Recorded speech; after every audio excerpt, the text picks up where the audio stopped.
Hello दोस्तों, मैं सिमरनजीत सिंह। और आज के लेक्चर में हम सीखेंगे अपना पहला वेब पेज बनाना HTML लैंग्वेज के थ्रू। Right, okay.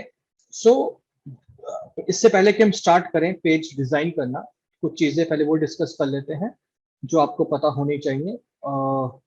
जैसे कि कौन कौन से सॉफ्टवेयर हमें चाहिए, ठीक है जी, अपना वेबसाइट डिजाइनिंग के लिए। तो सबसे पहले जब आपको HTML में कोड लिखना है तो आप कोई भी टेक्स्ट एडिटर यूज कर सकते हैं, एनी टेक्स्ट एडिटर। ठीक है जी, यू कैन यूज नोटपैड, ठीक है जी, और you can use Notepad plus plus अगर आपको अच्छा वर्जन चाहिए नोटपैड का। You can use Atom editor, you can use Sublime text, इस तरह के बहुत सारे सॉफ्टवेयर अवेलेबल हैं। For this course we will be using Notepad plus plus. ठीक है, तो हम नोटपैड प्लस प्लस पे काम करेंगे। सो आप बड़े इजीली उसे डाउनलोड कर सकते हो। Just go to Chrome, google.com पे जाके जब आप लिखेंगे नोटपैड प्लस प्लस डाउनलोड लिखिए, ठीक है जी, तो सीधा डायरेक्टली वही वेबसाइट ओपन हो जाएगी। If you go to Notepad plus plus, तो सबसे लेटेस्ट वर्जन जो आ रहा होगा उसको क्लिक कीजिए and then click on download. ठीक है, तो आपका वो सॉफ्टवेयर डाउनलोड हो जाएगा। उसके बाद आप उसे इंस्टॉल करके यूज कर सकते हैं। ठीक है, राइट। उसके बाद जब आप इंस्टॉल कर लेंगे तो आप यहाँ पे नोटपैड प्लस प्लस टाइप करेंगे तो इस तरह का एक इंटरफेस आपके सामने सॉफ्टवेयर का ओपन हो जाएगा। ठीक है, अब आप देखोगे कि जब मैंने नोटपैड प्लस प्लस ओपन किया तो यहाँ पे ऑलरेडी बहुत सारी टैब्स आ रही हैं। ये पुरानी टैब्स हैं जिनमें मैंने काम किया है, सो हम इसे यहाँ से क्लोज कर सकते हैं। ठीक है जी, तो यहाँ पे आप देख रहे हो ब्लैंक डॉक्यूमेंट है हमारे पास। ठीक है, राइट। और ओके, और दूसरा सॉफ्टवेयर जो हमें चाहिए, सो लेट्स सपोज हमने अपना HTML का जो कोड है वो लिखना है नोटपैड प्लस प्लस में। अब हमने साथ साथ में उसे टेस्ट भी करना है कि हमारी वेबसाइट बन रही है कि नहीं। तो वेबसाइट हम लोग कहाँ पे चेक करते हैं? That is on web browser. So second हमें क्या चाहिए? Web browser. आपके पास मल्टीपल ब्राउजर होने चाहिए। आप गूगल क्रोम इंस्टॉल कर सकते हो, ठीक है। और सेकंड आप गूगल क्रोम में इसको चेक कर सकते हो, माइक्रोसॉफ्ट एज में चेक कर सकते हो, ओपेरा में कर सकते हो, कोई भी ब्राउजर ले सकते हो। हम लोग गूगल क्रोम में ही अपना वेबसाइट का साथ साथ टेस्टिंग करेंगे चलाने के बाद। राइट, सो ये दो सॉफ्टवेयर सिर्फ हमें चाहिए स्टार्टिंग में। एक हमें टेक्स्ट एडिटर चाहिए जहां पे हम अपना कोड लिख सकें, और एक हमें वेब ब्राउजर चाहिए जहां पे हम टेस्ट कर सकें कि हमारी वेबसाइट वैसे ही व्यू आ रहा है कि नहीं जिस तरह से हम बनाना चाहते हैं। तो ये दो चीजें सीखें। थर्ड, नेक्स्ट जो पॉइंट है वो आपको ये समझना है कि HTML में अब काम कैसे करना है। सो आपको एक कंसेप्ट समझना पड़ेगा कि हर लैंग्वेज, HTML जो है वो हर लैंग्वेज की तरह ही है कि हर लैंग्वेज में दो आपके पास कंस्ट्रक्ट्स होते हैं जिससे लैंग्वेजेस बनती हैं। One is grammar and second is vocabulary. So हम बात करें इंग्लिश की, हिंदी की और पंजाबी की, किसी भी लैंग्वेज की, चाहे कंप्यूटर प्रोग्रामिंग लैंग्वेज की, तो सब में कंसेप्ट सेम है। तो दो चीजों से बनती है, ग्रामर एंड वोकेबलरी। ग्रामर हमें ये बताती है कि किसी भी लैंग्वेज के अंदर कहाँ से स्टार्टिंग हो रही है, कहाँ पे पॉज होना है, स्ट्रक्चर क्या है, ताकि जो सामने वाला है वो समझ सके कि एक ऑडियंस क्या बताना चाह रही है, ऑडियंस को क्या बताया जा रहा है। वोकेबलरी हमें बताते हैं कि ये वर्ड रिजर्व है। So for example, if I am sitting on a chair, तो ये चेयर वर्ड इंग्लिश में, चेयर वर्ड ये रिजर्व है सिर्फ इसी ऑब्जेक्ट के लिए। मैं हर ऑब्जेक्ट को चेयर नहीं बोल सकता। तो उससे हमें ये क्लियर हो जाता है कि लेट्स सपोज इस ऑब्जेक्ट को हम इस तरह से पहचानेंगे। सो दो लैंग्वेज दो चीजों से बनती है, vocabulary and grammar. And HTML में भी वही है। उसी तरह से हमारा एक स्ट्रक्चर होगा लिखने का, सिंटेक्स होगा कि हमने कैसे लिखना है, ग्रामर होगी और उसकी वोकैबुलरी होगी, यानी उसके रिजर्व वर्ड होंगे। फॉर एग्जाम्पल, अगर मुझे वेबसाइट में इमेज इंसर्ट करनी है तो उसका एक रिजर्व वर्ड होगा कि वो मैं इमेज कैसे इंसर्ट करूंगा, क्या मैं लिखूंगा कि इमेज इंसर्ट होगी। और वो मैंने सिर्फ तभी लिखना है जब इमेज इंसर्ट करनी है। ऐसा नहीं कि वीडियो इंसर्ट करनी है तब भी मैं वही वर्ड यूज कर सकता हूँ। सो वोकेबलरी भी है, तो ये समझना है, ठीक है। और जितने भी जो ये वोकेबलरी के वर्ड है HTML में जो हम लिखते हैं उन्हें हम लिखते हैं एंगुलर ब्रैकेट्स में। ठीक है जी, सो एंगुलर ब्रैकेट में हम अपने इंपॉर्टेंट वोकेबलरी वर्ड्स लिखेंगे, कीवर्ड्स, जिन्हें कीवर्ड्स भी कहते हैं कई लैंग्वेज में। ठीक है जी, राइट। और HTML में उन्हें कहते हैं हम टैग्स। क्या कहते हैं? टैग्स। सो HTML में हर कंस्ट्रक्शन जो हमने करनी है पेज की, चाहे हमने पैराग्राफ लेके आना है, चाहे हमने कुछ बोल्ड में लिखना है, चाहे हमने कुछ उसके ऊपर इमेज लेके आनी है, चाहे हमने वीडियो लेके आनी है, हर काम के लिए हमारे पास एक टैग है। तो पहले अगर हमें कुछ भी करना है हमें पता होना चाहिए कि हम इस काम के लिए क्या टैग यूज करेंगे। पहला पॉइंट ये याद रखना है। ठीक है। दूसरा पॉइंट कि HTML जो है वो केस सेंसिटिव नहीं है। ठीक है जी, केस सेंसिटिव लैंग्वेज नहीं है, मतलब कि बड़े छोटे अक्षरों का वो डिफरेंशिएट नहीं करती है। तो अगर कोई टैग मैं आपको दिखा रहा हूँ स्मॉल लेटर्स में, आप उसे कैपिटल में भी लिख सकते हैं। ठीक है जी, राइट। सो ये केस सेंसिटिव भी नहीं है, राइट। चलो, सिर्फ इतनी नॉलेज चाहिए और अब हम स्टार्ट कर रहे हैं। तो सबसे पहले हम चलते हैं नोटपैड प्लस प्लस पे, जो हमारे पास यहाँ पे सॉफ्टवेयर आया है। ठीक है जी, राइट। इसमें अब हमने सबसे पहला काम क्या करना है, मेरे पास ब्लैंक एक फाइल है। सबसे पहला काम मेरे अकॉर्डिंगली आपको इस फाइल को सेव करना चाहिए। और सेव कैसे करना है, you need to go to file, save as, और आपको एक काम करना है, आप एक फोल्डर बना लीजिए। जैसे मैंने डी ड्राइव में एक फोल्डर बना लिया वेब डेमो नाम से। ठीक है जी। अब इसी फोल्डर के अंदर मैं अपनी सारी फाइल्स रखूंगा। ठीक है। सो लेट्स सोचिए मेरा पहला फाइल है, पहला पेज है, तो मैं इसको नाम देता हूं बेसिक डॉट। उसके बाद आपने एक्सटेंशन बतानी है HTML, ताकि आपके कंप्यूटर को पता लग सके ये एक वेब पेज है। तो उसके लिए एक्सटेंशन जो है वो या तो आप HTML लिख सकते हैं या आप HTM लिख सकते हैं। दो वैलिड है, या तो आप HTM लिख लीजिए या आप HTML लिख लीजिए, दोनों ही आपका काम करेगा। So I am writing basic dot HTML। So इस नाम से हम इस वेबसाइट को क्या कर देंगे, सेव कर।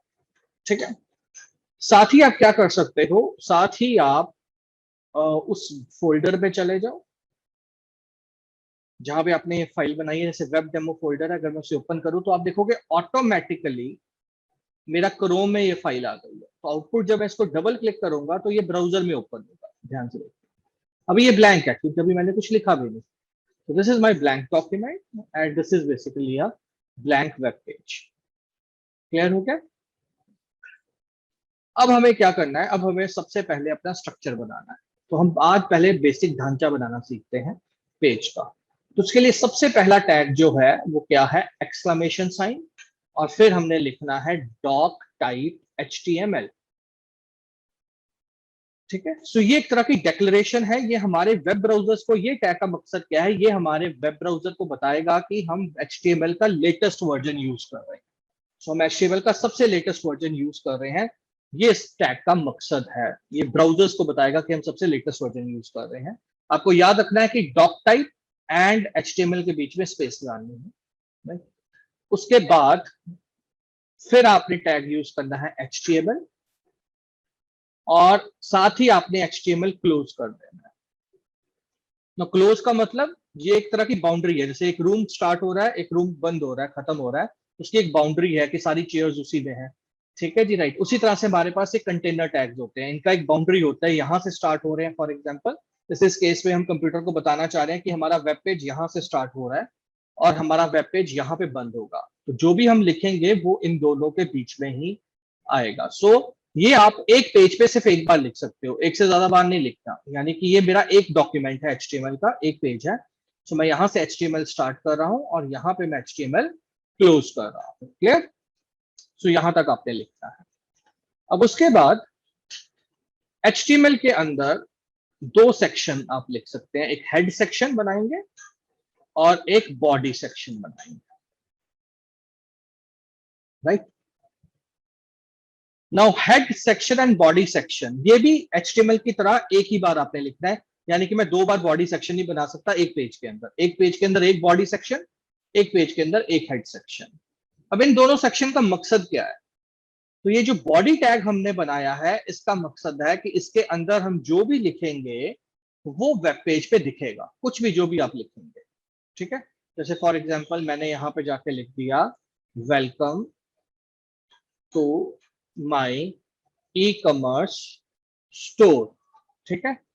सो welcome to my e commerce store जो मैंने यहाँ पे लिखा है, राइट, वो अगर आप यहाँ पे जाके रिफ्रेश करेंगे तो वो इधर ही दिखेगा। क्लियर हो गया, राइट।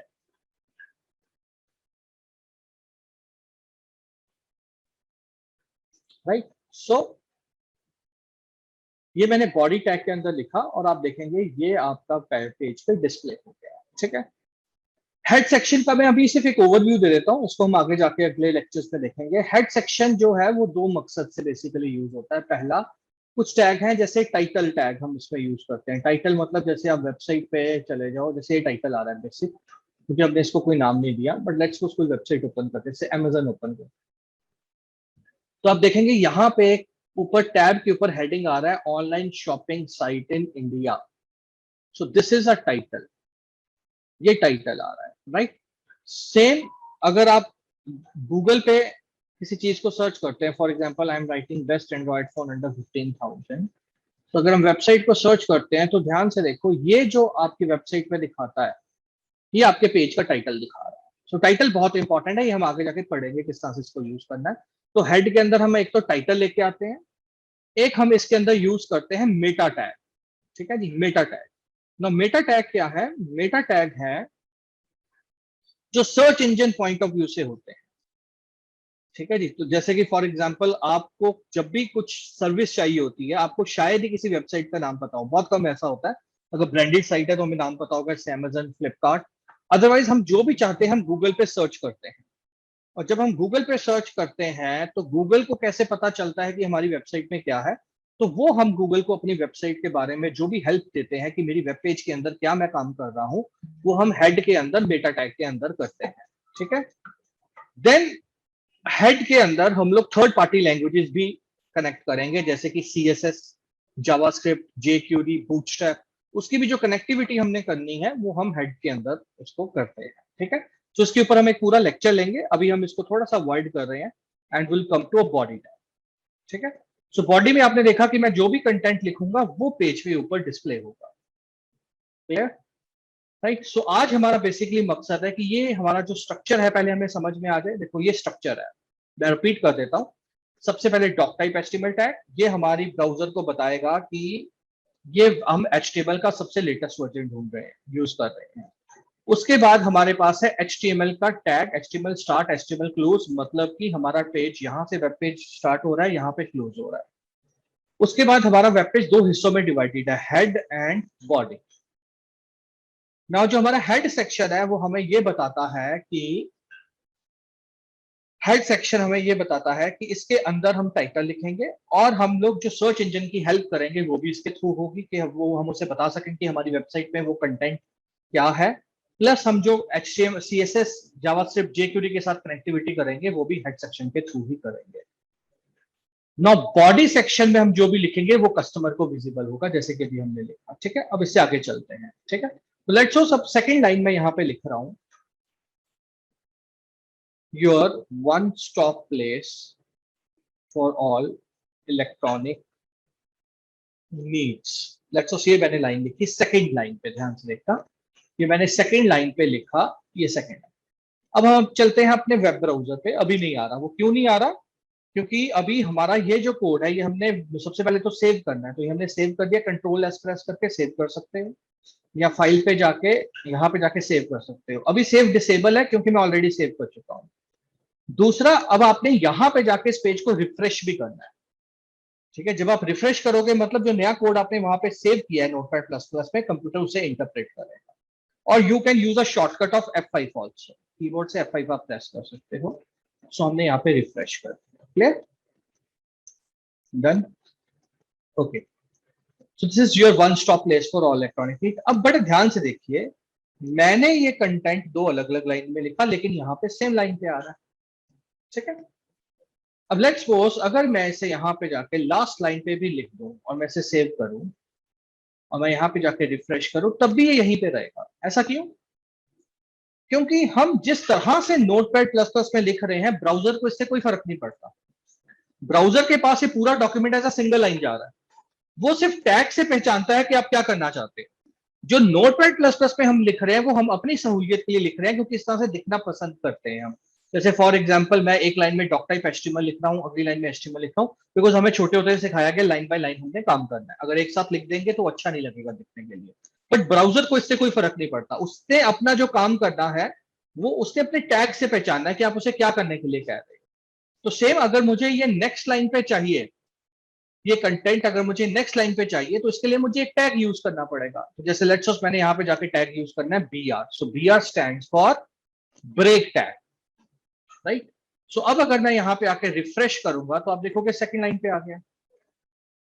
अब ये टैग आप जितनी बार मर्जी यूज कीजिए, जैसे BR को मैं 2 बार यूज करता हूं, मतलब मुझे 2 लाइनों का ब्रेक चाहिए। ठीक है जी, राइट। 3 बार बी आर यूज करता हूं, मुझे 3 लाइनों का ब्रेक चाहिए, राइट। सो यहाँ पे हम बी आर टैग यूज कर सकते हैं। सो ये इंपॉर्टेंट टैग है हमारे पास, ब्रेक टैग। क्लियर? सो ये एक इंपॉर्टेंट टैग जो है आपको यूज करना है। नेक्स्ट, अब कई बार कुछ कंटेंट हमने एज अ हेडिंग दिखाना है। जैसे मैं चाहता हूं welcome to my e commerce store heading में आए, ठीक है। सो हम क्या करेंगे, हम यहाँ पे हेडिंग यूज कर सकते हैं। जैसे हमारे पास यहाँ पे है H1 टैग। सो H1 को हम क्लोज करें, यहाँ पे H1 को हम क्लोज करते हैं, राइट। सो अब अगर हम यहाँ पे जाएं तो आप देखेंगे यहाँ पे आपको 3 से 4 आउटपुट तरह की मिक्स आउटपुट मिल रही है। पहला, आपका कंटेंट का साइज बढ़ गया फॉन्ट। दूसरा, वो बोल्ड हो गया है। और तीसरा, देखो मैंने ब्रेक टैग नहीं लगाया फिर भी एक लाइन की स्पेस आ गई है। सो जो हेडिंग 1 है वो क्या करेगा, साइज भी इंक्रीज करेगा, बोल्ड भी करेगा और एक लाइन की स्पेस भी देगा। तो उससे अगला कंटेंट जो है वो नेक्स्ट लाइन पे आएगा, क्योंकि हेडिंग जो है वो ब्लॉक एलिमेंट है। ब्लॉक एलिमेंट क्या होते हैं, जो पूरी जगह लेते हैं पेज की, राइट। इसी वजह से अगला कंटेंट नेक्स्ट लाइन पे आ रहा है, राइट। सो ये आपका हेडिंग टैग है जो हमें समझना है, ठीक है। अब लेट्स सपोज ये टैग आप देखोगे मैंने स्टार्ट भी किया है, क्लोज भी किया। अगर मैं इसे क्लोज नहीं करता, लेट्स सपोज, कुछ भी हो सकता, देखो अब कंप्यूटर को पता ही नहीं चला कि हेडिंग कहां पे क्लोज हुआ है, तो उसके अगले कंटेंट को भी हेडिंग मान दिया। सो कई बार हमें बाउंड्री बतानी पड़ती है। जैसे ब्रेक के केस में हमने सिर्फ बिया लिख दिया, ब्रेक मतलब ब्रेक यहीं पे, वो ना तो स्टार्ट हो रही है ना खत्म हो रही है। लेकिन हमें समझना है कि हेडिंग स्टार्ट भी हो रहा है और वो फिनिश भी हो रहा है। तो फिनिश ऐसे करना है, क्लोज टैग का नाम फिर से और आगे आप उसे फॉरवर्ड स्लैश लगा देंगे तो वो टैग बंद हो जाएगा, ठीक है। सेम अगर आपको इतना हेडिंग नहीं चाहिए, इतने बड़े साइज का, तो आप क्या कर सकते हैं, आपके हेडिंग के अलग अलग लेवल्स हैं। मैं आपको अलग अलग लेवल्स बताता हूँ। अब अगर इस हेडिंग को हम कॉपी करें, 2 3 4 5 6, सो 6 लेवल्स तक आप लेके जा सकते हैं। जैसे H2, H3, H4, H5।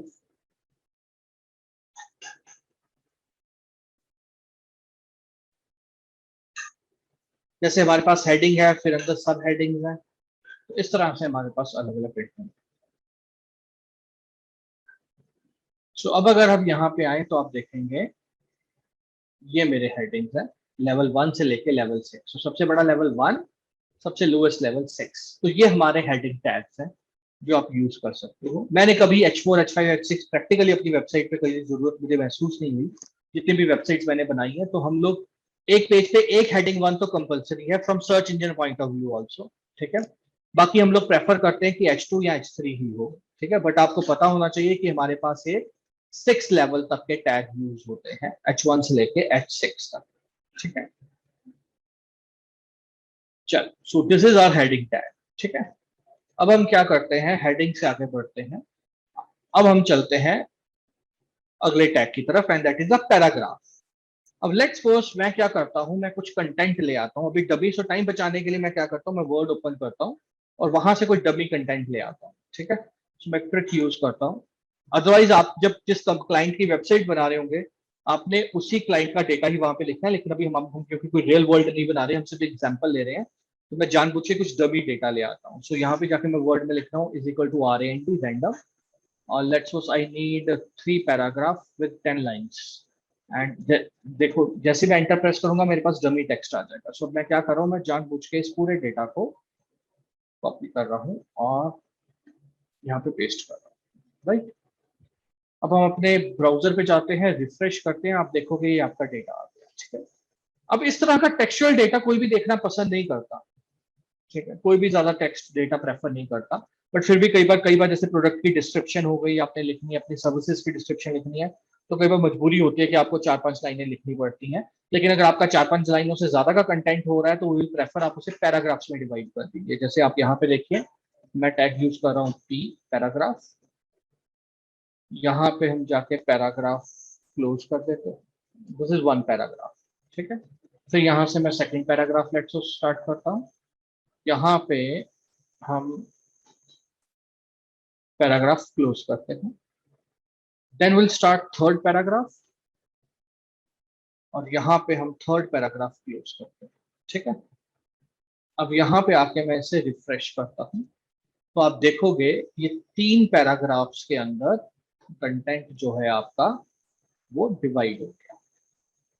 Clear हो गया? ठीक है जी, राइट। सो ये आपको ध्यान में समझना है कि हमने कोशिश करनी है कि अगर टेक्स्ट बहुत ज्यादा लाइनों में आ रहा है तो हम उसे छोटे छोटे पैराग्राफ्स में डिवाइड करें। एंड वन मोर थिंग, आपका कोई भी कंटेंट विदाउट एन टैग नहीं होना चाहिए। सो लेट्स सपोज आपके पास एक भी लाइन है तो आप कोशिश कीजिए, अगर आपको लगता है एज अ हेडिंग नहीं दिखाना, नॉर्मल टेक्स्ट दिखाना है, तो आप उसको भी एज अ पैराग्राफ लिख लीजिए। सो पी टैग के अंदर आप अपना कंटेंट लिखिए। सो पी स्टैंड्स फॉर पैराग्राफ। सो ये मेरा पैराग्राफ कंटेंट, ठीक है? ओके। अच्छा, कई बार ऐसा होता है कि हमें अपने कंटेंट में कोई लाइन देनी पड़ती है सेपरेशन। यहाँ से हम सेपरेशन कर रहे हैं। सो यहाँ पे हमारे पास एक टैग है HR, हॉरिजॉन्टल रूल। तो ये क्या करेगा, एक हॉरिजॉन्टल लाइन इंसर्ट कर देगा। So let's so if I refresh it, तो देखिए यहाँ पे एक हॉरिजॉन्टल लाइन हमारे पास आ गई। सो HR टैग का काम क्या है, एक लाइन लेके आनी। तो जब हमने सेक्शन सेपरेट करने हैं तो कई बार हमें इस लाइन की जरूरत पड़ती है, ठीक है? अच्छा, कई बार ऐसा भी होगा कि आपके पास टैग्स हैं लेकिन टैग्स जिस तरह से आए हैं आउटपुट में वो आपको पसंद नहीं है, तो आप उनका चेंज कर सकते हो बाय यूजिंग देयर प्रॉपर्टीज। तो यहाँ पे मैं एक और वर्ड इंट्रोड्यूस कर रहा हूँ, प्रॉपर्टीज, और sometime we call it attributes. अब जैसे ये मेरे पास टैग है HR, ठीक है जी, ये एज अ होल मैं से HR टैग बोलूंगा, बट अगर मैं सिर्फ HR की बात करूं तो मैं से एज एन एलिमेंट बोलूंगा। तो कई बार हमें एलिमेंट की विजिबिलिटी जो बाय डिफॉल्ट प्रॉपर्टीज के साथ आ रही है वो पसंद नहीं है। जैसे मुझे इसकी विड्थ चेंज करनी है, सो उसके लिए हम स्पेस प्रेस करेंगे और हम उसकी प्रॉपर्टी लिखते हैं। लेट्स विड्थ प्रॉपर्टी है और मैं यहाँ पे बोल रहा हूँ 50%, राइट? सो आप देखेंगे कि वो 50%। इसी तरह से हर टैग की, हर एलिमेंट की अपनी प्रॉपर्टीज होती हैं, वो भी हम डिस्कस करेंगे, ठीक है? मैं इसमें 2 प्रॉपर्टी यूज कर रहा हूँ, एक तो विड्थ और एक मैं इसका चेंज कर रहा हूँ कलर, राइट? सो ये देखिए रेड कलर। सो ये एक आपको एक और सिंटेक्स समझना है कि कई जो आपकी प्रॉपर्टीज हैं वो आपने क्या करना है, टैग स्टार्ट जब करके आपने अपने एलिमेंट का नाम लिखा, उसके बाद स्पेस देनी है, फिर प्रॉपर्टी का नाम इज इक्वल टू वैल्यू। और अगर एक से ज्यादा प्रॉपर्टी है तो स्पेस देके then again property is equal to value. कई लोग मैंने देखा है गलती करते हैं स्टूडेंट स्टार्टिंग में, वो क्या करते हैं, जो प्रैक्टिकल के लिए जाते हैं आफ्टर फर्स्ट प्रैक्टिकल, तो वो टैग बंद करके आगे प्रॉपर्टीज लिख देते हैं। This is wrong. So please make sure कि टैग के अंदर ही स्पेस देके आपने प्रॉपर्टीज और उसकी वैल्यूज लिखनी है, ठीक है? सो ये एक कंसेप्ट हमें समझना, राइट?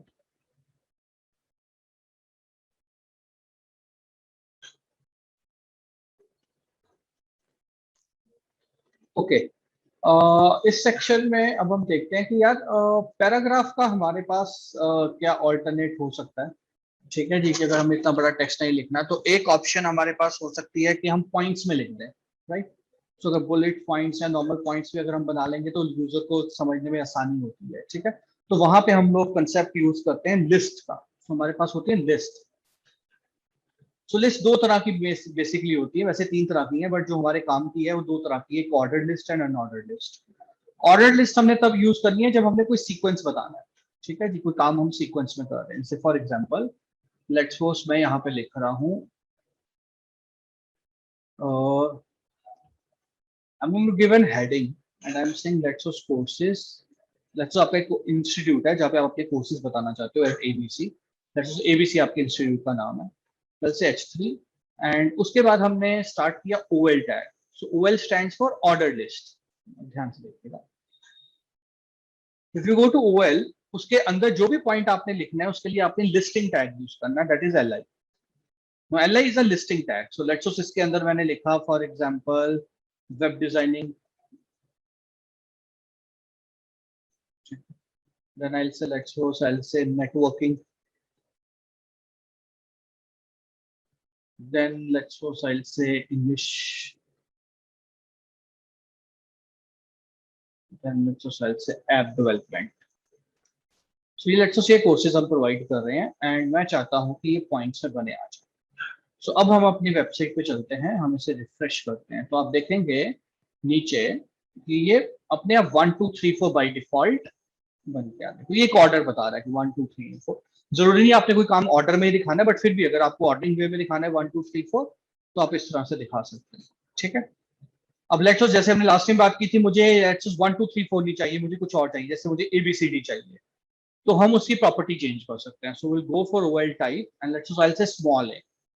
सो अगर आप यहाँ पे जाओगे स्मॉल ए तो आप देखोगे ABCD आ जाए।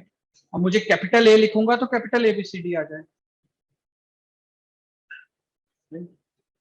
अगर मैं स्मॉल आई लिखूंगा तो ये रोमन में आ गया स्मॉल। अगर मैं कैपिटल आई लिखूंगा तो ये कैपिटल रोमन में आ गया। ठीक है, तो this is an order list. तो इस तरह से आप अपना कंटेंट पॉइंट्स में डिस्क्राइब कर सकते हो।